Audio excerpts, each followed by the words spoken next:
नमस्कार मित्रांनो, मी अमर स्पर्धा मित्र चॅनलमध्ये आपलं स्वागत करतो। मित्रांनो, आज या व्हिडिओमध्ये आपण पाहणार आहोत पोलीस आयुक्तालय पिंपरी चिंचवड यामधील पोलीस शिपाई भरती या पदाची जाहिरात। मित्रांनो, जाहिरातीला सुरुवात करण्यापूर्वी आपण जर नवीन असाल तर चॅनलला सबस्क्राइब करा।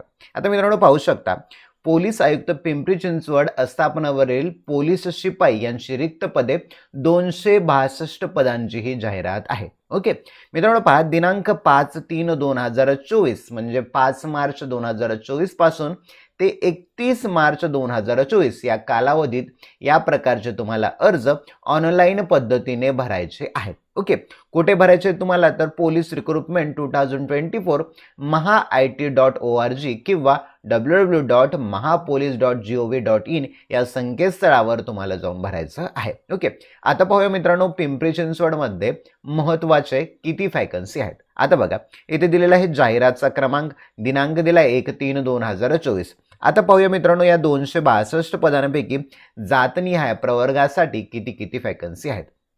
आता तुम्ही पाहू शकता, टोटल आहेत बघा 262। या 262 पैकी अनुसूचित जातीला एकूण 54 जागा आहेत। या 54 जागांपैकी सर्वसाधारण उमेदवारांना आहेत 16, महिलांना 16 आहेत, खेळाडूला 3 आहेत, प्रकल्पग्रस्ताला 3, भूकंपग्रस्ताला 1, माजी सैनिक 8, अंशकालीन पदवीधरला 3 आहेत, पोलीस पाल्याला 1, गृहरक्षक दलासाठी 3 आहेत। ओके, नंतर आहे अनुसूचित जमाती। अनुसूचित जमातीसाठी आहेत एकूण 20 जागा। या 20 जागांपैकी सर्वसाधारणला आहेत 6, महिलाला 6, खेळाडूला 1, प्रकल्पग्रस्ताला 1, भूकंपग्रस्ताला 0, माजी सैनिकला 3, अंशकालीन पदवीधरला 1, तर पोलीस पाल्याला 1 आहे व गृहरक्षक दलासाठी 1 आहे। नंतर येतो मित्रांनो विजा अ म्हणजे विमुक्त जाती गट अ साठी एकूण 10 जागा आहेत। या 10 जागांपैकी सर्वसाधारण उमेदवारांना 3 आहेत, महिलाला 3 आहेत, खेळाडूला 1 आहे, प्रकल्पग्रस्ताला 1, भूकंपग्रस्ताला 0, माजी सैनिक 2, अंशकालीनला 0, तर इतर पोलीस पाल्य गृहरक्षकला 0। नंतर पाहूया भ ज ब भटक्या जमाती गट ब साठी एकूण 7 जागा आहेत। या 7 जागांपैकी सर्वसाधारण उमेदवारांना 2, महिलाला 2 आहेत, खेळाडूला 1 आहे, प्रकल्पग्रस्ताला 1 आहे, माजी सैनिकला 1 आहे। नंतर पाहूया भ ज क भटक्या जमाती गट क साठी एकूण 12 जागा आहेत। या 12 जागांपैकी सर्वसाधारण उमेदवारांना 4, महिलाला 4, खेळाडूला 1, प्रकल्पग्रस्ताला 0, नंतर माजी सैनिकला 2 आहेत, तर गृहरक्षक दलासाठी 1 आहे। नंतर येतो भ ज ड भटक्या जमाती गट ड साठी 0 एकही नाहीये। नंतर येतं विमा विशेष मागास प्रवर्ग। या प्रवर्गाला आहेत एकूण 13 जागा। या 13 पैकी सर्वसाधारणला आहेत 4, महिलाला 4 आहेत, त्यानंतर खेळाडूला आहे 1, प्रकल्पग्रस्ताला 1 आहे, भूकंपग्रस्ताला 0, तर माजी सैनिकला 2 आहे व गृहरक्षक दलासाठी 1 आहे। नंतर पाहूया इमा व म्हणजे इतर मागासवर्गीय। ओके, म्हणजे ओबीसी कॅटेगरीला, तो ओबीसीला आहे टोटल 99 जागा।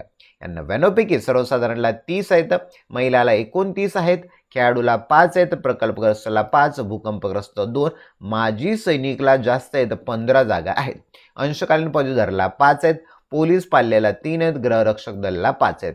नंतर येतं SEBC। ओके, SEBC साठी एकूण 24 जागा आहेत। या 24 पैकी सर्वसाधारणला आहेत 7, महिलाला 7 आहेत, खेळाडूला 1 आहे, प्रकल्पग्रस्ताला 1, भूकंपग्रस्ताला 1, माजी सैनिकला 4 आहेत, पदवीधर अंशकालीनला 1, पोलीस पाल्याला 1 व गृहरक्षक दलाला 1। नंतर येतो EWS साठी। आता EWS साठी इकॉनॉमिकली वीकर सेक्शन। ओके, या प्रवर्गाला एकूण 23 जागा आहेत। या 23 जागांपैकी सर्वसाधारणला 7 आहेत, महिलाला 7 आहे, त्यानंतर खेळाडूला 1 आहे, प्रकल्पग्रस्ताला 1 आहे, त्यानंतर माजी सैनिकला 4 आहेत, अंशकालीन पदवीधरला 1 आहे, पोलीस पाल्याला 1 आणि गृहरक्षक दलासाठी 1 आहे। अराखीव ओपन कॅटेगरीला एकही जागा नाहीत। तर मित्रांनो, अशा पद्धतीने एकूण 262 जागा आहेत।